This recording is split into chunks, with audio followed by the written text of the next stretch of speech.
बिस्मिल्लाहिर्रहमानिर्रहीम। Dear students, मेरा नाम है वकास अंजुम और आज हम चैप्टर नंबर 9 स्टार्ट करने जा रहे हैं सेकंड ईयर के कंप्यूटर साइंस की बुक का।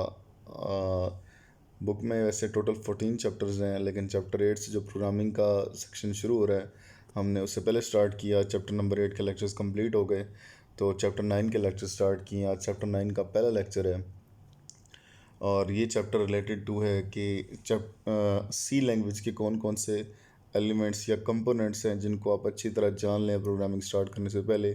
चैप्टर 8 में आपने सिर्फ एक इंट्रोडक्शन पढ़ा था कि प्रोग्रामिंग होती क्या है और उसमें प्रोग्रामिंग की टाइप्स क्या हैं, स्टेप्स क्या हैं, एरर्स क्या हैं, उनका इंट्रोडक्शन आपने लिया था। लेकिन इस चैप्टर में आप प्रॉपर किसी भी लैंग्वेज के, जैसे सी लैंग्वेज है, उसके एलिमेंट्स कौन कौन से हैं उनके बारे में डिस्कस करेंगे। नंबर वन, सबसे पहले जो है वो सबसे इम्पोर्टेंट जो डेफिनेशन है पेपर पॉइंट ऑफ व्यू से भी, वो है identifier. It is use to identify. किसको आइडेंटिफाई करने के लिए? वेरिएबल को, कांस्टेंट को या किसी फंक्शन को आइडेंटिफाई करने के लिए आप इसे इस्तेमाल करते हैं। It must be descriptive but short. Descriptive mean जिस तरह का वेरिएबल हो उस तरह का आपने नाम या इस्तेमाल करना है या आइडेंटिफायर इस्तेमाल करना है। यानी आइडेंटिफायर है एज स्टोर करने के लिए, तो आप उसका नाम एज रखें क्योंकि वो उसी से रिलेटेड है, रिलेटेड रखें। और बट शॉर्ट, ज़्यादा बड़ा नहीं होना चाहिए। 31 करेक्टर्स तक की इजाज़त होती है। अगर आप इससे ज़्यादा बड़ा आइडेंटिफायर स्टोर करवाने की कोशिश करेंगे तो पहले 31 करेक्टर वो रख लेगा, बाकी वो रिमूव कर देगा। रूल्स क्या हैं कि आप आइडेंटिफायर के अंदर अल्फ़ाबेट्स भी यूज़ कर सकते हैं, नंबर्स भी यूज़ कर सकते हैं, अंडरस्कोर भी यूज़ कर सकते हैं, मगर स्टार्ट या तो अल्फ़ाबेट से हो या अंडरस्कोर से हो। Reserve words are not allowed. जो भी किसी भी प्रोग्रामिंग लैंग्वेज का हिस्सा होते हैं जो वर्ड्स, उन्हें हम रिजर्व वर्ड्स कहते हैं या की वर्ड्स भी कह सकते हैं। वो प्रोग्रामर ने डिफ़ाइन कर दिए हुए हैं, आप उन्हें दोबारा इस्तेमाल नहीं कर सकते। दो टाइप्स हैं, स्टैंडर्ड आइडेंटिफायर्स और user defined identifiers. Standard identifiers have special meaning in C language. अगर हम इन्हें रीडिफाइन करेंगे तो ये अपने ओरिजिनल पर्पज़ के लिए दोबारा इस्तेमाल नहीं हो सकेंगे। जैसे एग्जांपल में है प्रिंट एफ है, स्कैन एफ है, ये एग्जांपल्स हैं स्टैंडर्ड आइडेंटिफायर्स की। और यूज़र डिफाइंड आइडेंटिफायर ऐसे आइडेंटिफायर हैं जो प्रोग्रामर खुद डिफ़ाइन करता है। क्यों डिफ़ाइन करता है? ताकि वो किसी मेमोरी लोकेशन को एक्सेस करे। अगर किसी मेमोरी लोकेशन का नाम नहीं रखेगा तो उसे एक्सेस कैसे करेगा? आपको अगर किसी रूम्स हैं बहुत सारे, लेकिन रूम्स के नंबर्स नहीं लगे हुए, उनको नाम नहीं दिए हुए, तो आपको कैसे पता लगेगा कि आप किस रूम में जाना चाह रहे हैं या आप किस रूम में बैठे हैं?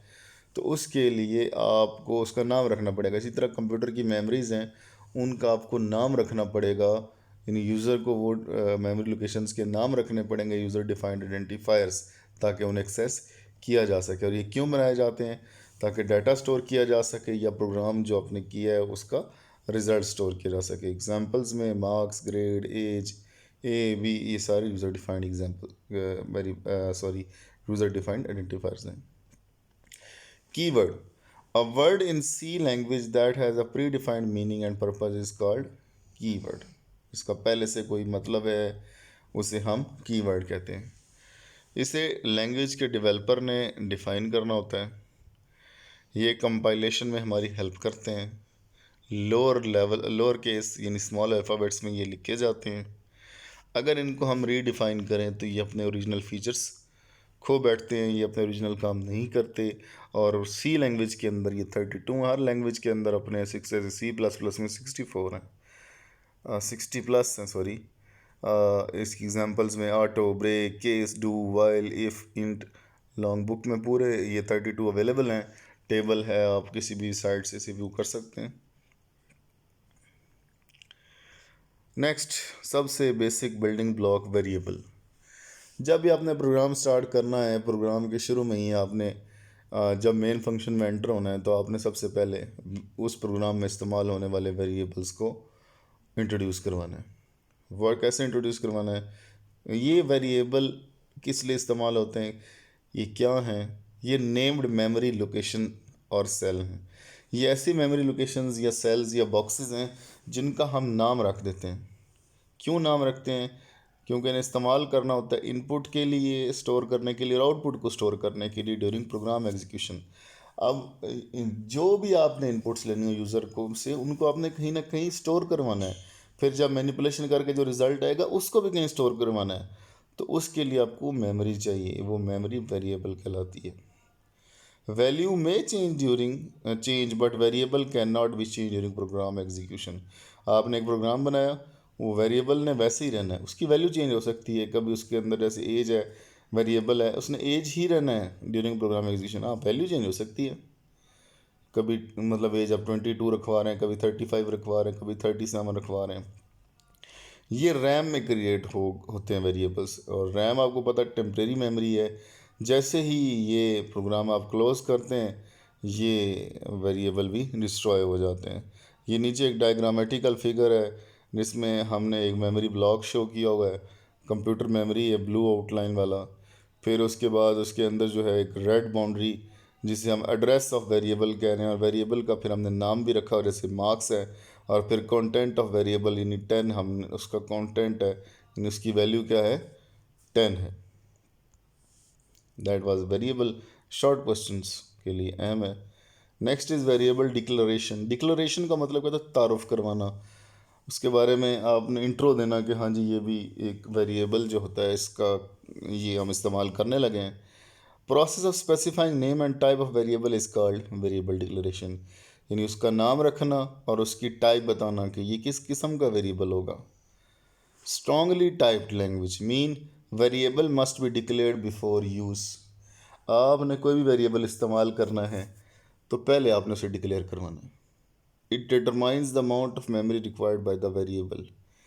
ये बताता है कि किसी भी वेरिएबल को कितनी मेमोरी रिक्वायर्ड है।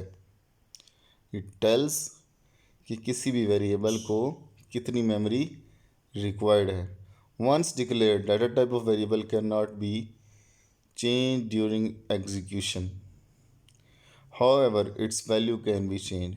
जब आप वेरिएबल डिक्लेयर कर देते हैं तो उसकी data type during program execution change नहीं होती। हाँ, उसकी वैल्यू चेंज हो सकती है।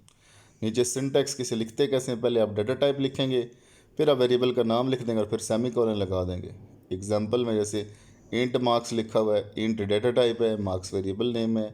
फ्लोट एवरेज, फ्लोट जो है वो डाटा टाइप है, और आगे एवरेज जो है वेरिएबल है।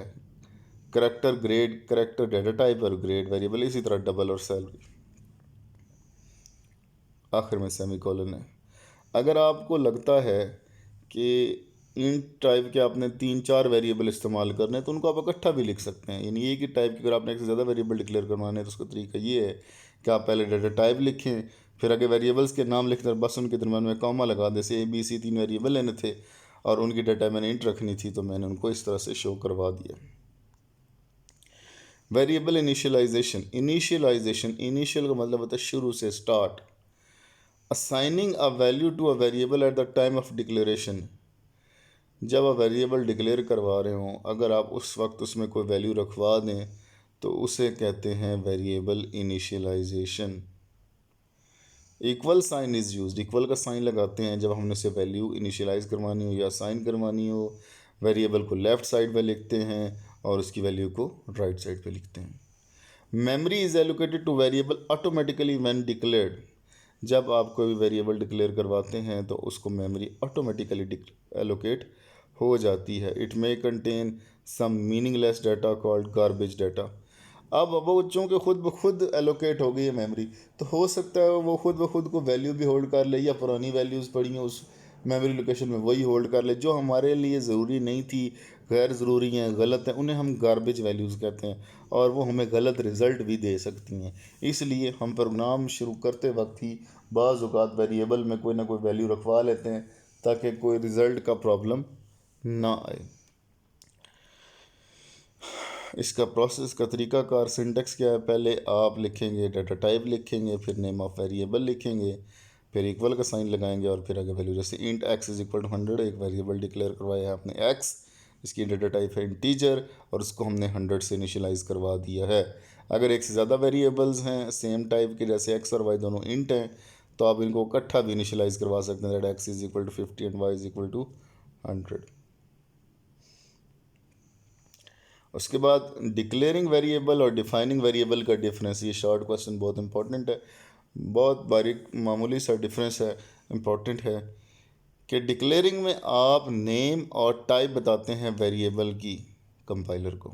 डिक्लेयरिंग में आप क्या चीज़ें बताते हैं, नेम भी और टाइप भी, जबकि डिफाइनिंग में आप नेम भी बताते हैं, टाइप भी बताते हैं और मेमोरी भी एलोकेट करते हैं।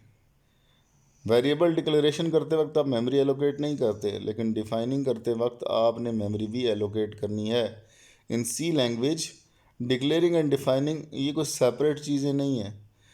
जब आप वेरिएबल डिक्लेयर करवाते हैं, वेरिएबल डेफिनेशन ऑटोमेटिकली हो जाती है जब आप वेरिएबल की डिक्लेरेशन करवाते हैं। आगे जी, वेरिएबल के नेमिंग रूल्स। अगर आपने वेरिएबल डिक्लेयर करवाया है तो उसके नाम रखने के कुछ रूल्स हैं, उन रूल्स को कैसे फॉलो अप किया जाएगा उस बारे में बात करते हैं। ये लॉन्ग क्वेश्चन के लिए इंपॉर्टेंट है। नंबर 1, वेरिएबल में include letters, numbers and underscore. यानी लेटर्स अल्फ़ाबेट्स होते हैं, ABC वगैरह, नंबर 0 से लेकर 9 तक, और अंडरस्कोर। फर्स्ट करेक्टर किसी भी वेरिएबल के नाम का या तो अल्फ़ाबेट हो, ABC वगैरह, या अंडरस्कोर हो। अंडरस्कोर शुरू में पसंद नहीं किया जाता, ज़्यादातर अल्फ़ाबेट से स्टार्ट किया जाता है। आप जैसे एग्जांपल में लिखें 9 मिनट्स, हैश होम, 2 kg, ये तीनों इनवैलिड हैं क्योंकि या तो ये नंबर से स्टार्ट हो रहे हैं या ऐसे सिंबल से स्टार्ट हो रहे हैं जो अलाउड नहीं है। ब्लैंक स्पेसिस, खाली जगह अलाउड नहीं है। अगर आपने ये देख एग्जांपल में लिखा हुआ है माई वेयर एंड योर कार, अगर इस तरह स्पेस दे के वेरिएबल के नाम लिखेंगे तो वो सेव नहीं होंगे। उसका तरीकाकार ये है कि अगर आप इस तरह का लिखना चाहते हैं तो माई के बाद अंडरस्कोर लगा के वेयर लगा दें, या योर अंडरस्कोर कार लिख दें। उससे ये फ़ायदा होगा कि ये वेरिएबल वैलिड हो जाएंगे। अपर केस भी अलाउड है, लोअर केस भी अलाउड है। यूज़र डिफाइंड वेरिएबल्स को हम लोअर केस में लिखते हैं, जबकि कॉन्स्टेंट्स को हम अपर केस में लिखते हैं। Special symbols can not be used as variable name, जैसे हैश, परसेंटेज, डॉलर साइन वगैरह, ब्रैकेटिंग, इनको आप वेरिएबल नेम्स में यूज़ नहीं कर सकते। और रिजर्व्ड वर्ड्स जैसे की वर्ड्स हैं, जिनका हम पहले तारुफ भी कर चुके हैं, उनको आप वेरिएबल के नेम्स में इस्तेमाल नहीं कर सकते। इनकी मैक्सिमम लिमिट या मैक्सिमम लेंथ 31 करेक्टर्स है। 31 करेक्टर से अगर आप ज़्यादा इस्तेमाल करेंगे तो पहले 31 करेक्टर सेव हो जाएंगे और बाकी क्या हो जाएंगे, इग्नोर हो जाएंगे। A variable can be declared only for one data type, सिर्फ एक डाटा टाइप के लिए आप वेरिएबल डिक्लेयर करवा सकते हैं। एक से ज़्यादा डाटा टाइप्स, यानी अगर आपने एक वेरिएबल ए डिक्लेयर करवाया है इंटीजर टाइप का, आप फ्लोट ए नहीं कर सकते फिर। यानी कि अगर आपने एक वेरिएबल डिक्लेयर करवाया एक डाटा टाइप के लिए तो एक वेरिएबल एक बार इस्तेमाल होगा, ठीक है। अगर आपने कोई और लेना तो फिर फ्लोट के लिए आप B, C, D कुछ और ले लें, लेकिन आप ए दोबारा यूज़ नहीं कर सकेंगे। ये तो वेरिएबल नेमिंग रूल्स थे, लॉन्ग क्वेश्चन के हवाले से इम्पोर्टेंट है। आगे मूव करते हैं। कांस्टेंट क्या होता है? Constant is a quantity that can not be change during program execution. Program की एग्जीक्यूशन के दौरान जिस क्वांटिटी को चेंज नहीं किया जा सकता उसे हम क्या कहते हैं? कांस्टेंट।